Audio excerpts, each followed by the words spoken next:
भारत के न्यायपालिका का प्रथम व्यक्ति, जिसके ऊपर उम्मीद है भारत के तमाम गरीब, शोषित, पीड़ित लोगों को न्याय की, उसके मान सम्मान को ठेस पहुंचा करके, जूते फेंक करके ये बताना कि आप दलित हो, आप अछूत हो, आप शूद्र हो और आप इस कुर्सी पर बैठ तो गए हो, लेकिन आपका स्थान आज भी मनुवादी सिस्टम में, इस सनातनी सिस्टम में, इस हिंदूवादी सिस्टम में, इस चतुर्वर्णीय सिस्टम में वही है जो वो अपनी नजर से देखते हैं। सीजेआई साहब ने कह दिया कि उसको माफ कर दिया जाए, लेकिन मैं फिर कह रहा हूँ कि अब ये जिम्मेदारी बनती है सरकार की कि उस व्यक्ति को कठोर से कठोर सजा दी जाए कि इन फ्यूचर किसी आने वाले समय पर कोई भी व्यक्ति इस प्रकार की घटना को अंजाम ना दे सके। इन्होंने कहा था कि मेरे दलित भाइयों को मत मारो, मुझे मारो, ऊना कांड को लेकर वो तब भी आहत हुए थे, वो रोज आहत ही रहते हैं, वो और उनके साथ में आने वाले लोग आहत गैंग है पूरा। आप अगर भगवान में, आपके भगवान में ताकत है, आपके भगवान में बहुत ज्यादा शक्ति है, तो आप मंदिरों का दरवाजा खटखटाइए ना। आप कोर्ट का दरवाजा क्यों खटखटा रहे हो? और उस मूर्ख आदमी को ये भी पता होना चाहिए कि आप जिस प्रकार से सीजेआई एक बड़ी पोस्ट है, भारत के न्यायपालिका का प्रथम व्यक्ति, जिसके ऊपर उम्मीद है भारत के तमाम गरीब, शोषित, पीड़ित लोगों को न्याय की, उस आदमी के मान सम्मान, उसके मान सम्मान को ठेस पहुंचा करके, जूते फेंक करके ये बताना कि आप दलित हो, आप अछूत हो, आप शूद्र हो और आप इस कुर्सी पर बैठ तो गए हो, लेकिन आपका स्थान आज भी मनुवादी सिस्टम में, इस सनातनी सिस्टम में, इस हिंदूवादी सिस्टम में, इस चतुर्वर्णीय सिस्टम में वही है जो वो अपनी नजर से देखते हैं। पर गवाई साहब ने तो इसको एक्सेप्ट कर लिया ना, देख लिया, वो तो कुछ कह ही नहीं रहे, माफ कर दिया, बड़ा दिल दिखा दिया। मैं क्या करूँ आपको, गवाई साहब ने क्या कहा, ये गवाई साहब का आपको और मुझे बेहतर पता है, लेकिन एक इतने बड़े पद पर बैठा हुआ व्यक्ति क्या करेगा? एक इतने बड़े पद पर बैठा हुआ व्यक्ति अपनी गरिमा के खिलाफ बोलेगा। अगर हाथी जा रहा और कुत्ते भौंक रहे हैं तो हाथी क्या करेगा? इग्नोर करेगा। और अरे सर, ये हाथी कुत्ते वाला नहीं, जूते का मामला है सर।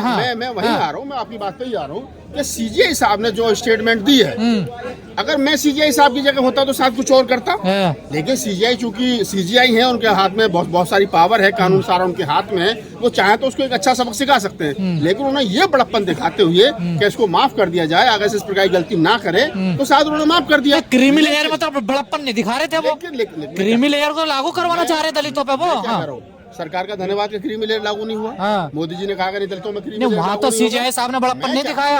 अगर आप ऐसे व्यक्तिगत करोगे कि सीजेआई साहब ने वहाँ क्यों नहीं करा, वर्गीकरण वाला फैसला क्यों दे दिया, ये क्यों कर दिया, वो क्यों कर दिया, अभी हम कल परसों तारीफ करते सीजेआई साहब की, उन्होंने सुप्रीम कोर्ट में जो है वो आरक्षण लागू कर दिया, तो हम भी स्टेटमेंट दे रहे थे, उस पर आप भी रिकॉर्ड कर रहे थे। तो समय समय पर आदमी ऊपर नीचे होता है, सीजेआई साहब भी है तो आदमी, एक कानून के बड़े ज्ञाता हैं, बहुत सारे केस उनके कलम से सुलझे हैं, देश की अदालतों को बड़ी उम्मीदें हैं उनसे, आज भी हैं, कल भी रहेंगे जब तक इस पद पर रहेंगे। लेकिन ये कह देना कि सीजेआई साहब उस समय ऐसे थे और अब ऐसे हैं, तो उस समय की परिस्थिति क्या रही थी वो अलग थी, आज की स्थिति परिस्थिति क्या वो अलग है। तो आज वर्तमान में जो हम बात कर रहे हैं वो इस बात पे कर रहे हैं कि सीजेआई साहब पर जूता फेंका गया। मैं इसकी घोर निंदा करता हूं, और जिस व्यक्ति ने इस प्रकार के कार्य को अंजाम दिया है उस व्यक्ति को कठोर से कठोर सजा मिलनी चाहिए। सीजेआई साहब ने अपना बड़प्पन दिखा दिया, लेकिन सरकार को चाहिए, जूता फेंका है, पूरे देश पे जूता फेंका है, सरकार को चाहिए, ये सीजेआई साहब पर जूता है, ये संविधान पर जूता है, ये न्यायपालिका पर जूता है, ये देश के प्रत्येक जज पर जूता है, ये उस सिस्टम पर जूता है जिस सिस्टम से इस देश को न्याय मिल रहा है। तो मैं वो कह रहा हूँ कि अब सीजेआई साहब ने कह दिया कि उसको माफ कर दिया जाए, लेकिन मैं फिर कह रहा हूँ कि अब ये जिम्मेदारी बनती है सरकार की कि उस व्यक्ति को कठोर से कठोर सजा दी जाए, ताकि इन फ्यूचर किसी भी आने वाले समय पर कोई भी व्यक्ति इस प्रकार की घटना को अंजाम ना दे सके। ये है, नहीं तो सजा दे देना, आज यहाँ पर सजा दे तो दे, जूता वापस कर दिया उनका। मैं बता रहा हूँ, आज जितने लोग यहाँ पर इकट्ठा हुए हैं वो तमाम बुद्धिजीवी लोग हैं, तमाम इंटेलेक्चुअल हैं, दलित समाज के, ओबीसी समाज के, महिलाएं, वो जो 90% आवाम है, SC ST OBC, वो आवाम आज यहाँ इकट्ठा हुआ है, जिनके पीछे लाखों लोग हैं। एक दबाव बनाने की कोशिश की जा रही है कि वो उसको सजा मिले, और ये दबाव बनाने की कोशिश की जा रही है कि आने वाले समय पर इस प्रकार की घटनाओं को अंजाम ना दिया जाए। लेकिन फिर भी मैं अपने तमाम जो हमारे समाज के लोग हैं उनको बता दूं कि ये जो सिस्टम है, सीजेआई साहब जिस दिन सीजेआई बने तो बताया गया साहब पहले दलित बुद्धिस्ट, दलित दूसरे बुद्धिस्ट पहले, तो पहले तो यही लोगों को समझने में काफी लंबा समय लगा कि दलित तो चलो पहले केजी बालाकृष्ण साहब रहे, अब दूसरे दलित हो गए, ये हो गए, अब क्या नाम है बुद्धिस्ट भी है। तो एक तो दलित और ऊपर से बुद्धिस्ट, एक तो अम्बेडकर करेला वादी, हाँ। और ऊपर से नीम चढ़ा, तो बर्दाश्त कैसे हो इन लोगों को?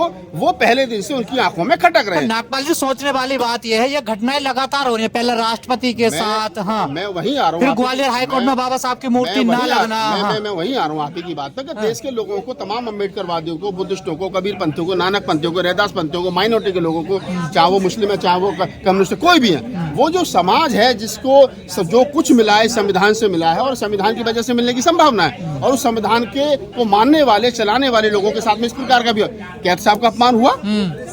Chief justice of Madhya Pradesh Suresh Kumar कैद साहब के अपमान में क्या कुछ नहीं कहा ब्राह्मणों ने, बिल्कुल। उसके बाद में द्रौपदी मुर्मू मंदिर में गई तो उनको गर्भगृह में पूजा नहीं करने दी गई। इससे पहले राष्ट्रपति रामनाथ कोविंद साहब को क्या नाम है, सीढ़ियों पर बैठ करके पूजा करनी पड़ी। इससे पहले बाबू जगजीवन राम जी एक मंदिर का उद्घाटन कराए थे तो उस मूर्ति को धो करके पवित्र किया गया था। और तो और अखिलेश यादव जी का बंगला धोया गया, और तो और गाय क्या नाम यादवों के क्या नाम है अपना सर मुड़वा करके महिला का मूत्र छिड़का गया। तो ये अपमान एक आम आदमी से लेकर के और सीजीआई से लेकर के और राष्ट्रपति तक का है। राष्ट्रपति से बड़ी तो कोई पोस्ट नहीं है ना देश के अंदर, उससे बड़ा तो कोई पद नहीं है ना। लेकिन राष्ट्रपति बनने के बाद भी अगर हमारे लोगों का अपमान ये होता है कि अब आप शूद्र हो, आप दलित हो, आप अछूत हो, आप पिछड़े हो, तो आप समझ लीजिए कि आप कुछ भी बन जाइए इस देश के अंदर, आपको ये 15% 12% जो मनुवादी लोग हैं, जातिवादी लोग हैं, ये लोग आपको उसी चश्मे से। पर इस घटना से मोदी जी बड़े आहत हुए हैं, देखिए बड़े परेशान हुए हैं। मोदी जी, शायद आपको याद हो घटना के, मोदी जी ने कहा था कि मेरे दलित भाइयों को मत मारो, मुझे मारो, ऊना कांड को लेकर के वो तब भी आहत हुए थे। वो रोज आहत ही रहते, वो और उनके साथ में आने वाले लोग जो आहत गैंग है पूरा, ये काम नहीं करते हैं। मैं समझता कि मोदी जी ने जो ट्वीट किया था वो मैंने भी पढ़ा। मोदी जी कहते कि जिसने सीजीआई के खिलाफ इस प्रकार की घटना को अंजाम दिया है उसको तुरंत तत्काल प्रभाव से गिरफ्तार करके जेल में भेजा जाए। तो उस ट्वीट से मैं भी खुश होता, लेकिन मैं आहत हो गया। अरे भाई तुम्हारे आहत का हम करें, ओढ़े बिछाए खाएं, क्या करें तुम्हारे हाथ को, तुम्हारे ट्वीट का हम करें क्या भाई? ईश्वर का आदेश हुआ, परमात्मा का आदेश हुआ, और वो पूरी रात सो नहीं पाया और सुबह जाकर अंजाम दे दिया घटना को। देखिए मैं उस ईश्वर को ढूंढ रहा हूँ, हाँ। वो मुझे मिल नहीं रहा। वो भगवान, वो ईश्वर मैं ढूंढ रहा हूँ भाई साहब। इसने बड़ी जिंदगी खराब कर रखी है हमारी, इसने जितना दिमाग खराब कर रखा है भगवान ने और ईश्वर ने, मैं ढूंढ रहा हूँ। वो मिल जाए तो मैं पूछूं तो सही कि तू किस किस के ख्वाब में एक ही रात में लाखों आदमियों के सपनों में कैसे आ जाता है? फिर आहत हो जाएंगे भावना। देखिए भावना आहत तो मेरे ऊपर मुकदमा करो ना, ये मेरे और भगवान के बीच का सवाल है। मैं भगवान को ढूंढ रहा हूँ, तुम मिल तो सही भाई।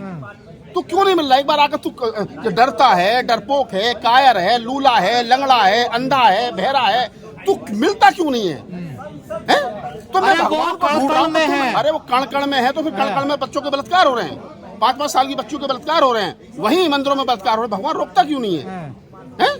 तो मैं कह रहा हूँ गजेंद्र जी, ये बड़े मजे की बात है कि भगवान का आदेश हुआ। कभी चीफ जस्टिस को आदेश हो जाता है कि मेरे सपने में भगवान आए और उन्होंने कहा अयोध्या मामले बार ये फैसला दे दो। कभी जूते चलाने वाले का फैसला हो जाता है, कहीं साहब आप ऐसा कर दो। तो ये क्या है कि भगवान की आड़ में जो इनके मंसूबे है ना, जो इनके मन और मस्तिष्क में मनुवाद, गंध, जातिवाद और आतंकवाद, जातंकवाद जो भी है, वो उसको भगवान के भरोसे और भगवान के नाम पर बाहर निकालने और डिलीवर कर रहे हैं बार बार। तो मैं यही कह रहा हूँ कि इस देश के 80-85% आवाम को समझ जाना चाहिए कि ये समाज आपको किसी भी सूरत में एक्सेप्ट करने वाला नहीं है। नेशनल दस्तक की आपसे गुजारिश है कि अगर इसको बचाना चाहते हैं तो नेशनल दस्तक को सब्सक्राइब करने के लिए रेड कलर के सब्सक्राइब बटन को दबाएं, फिर बेल आइकन की घंटी दबाएं। नेशनल दस्तक को बचाने के लिए बहुत जरूरी है कि हर खबर को शेयर करें, लाइक करें, कमेंट जरूर करें।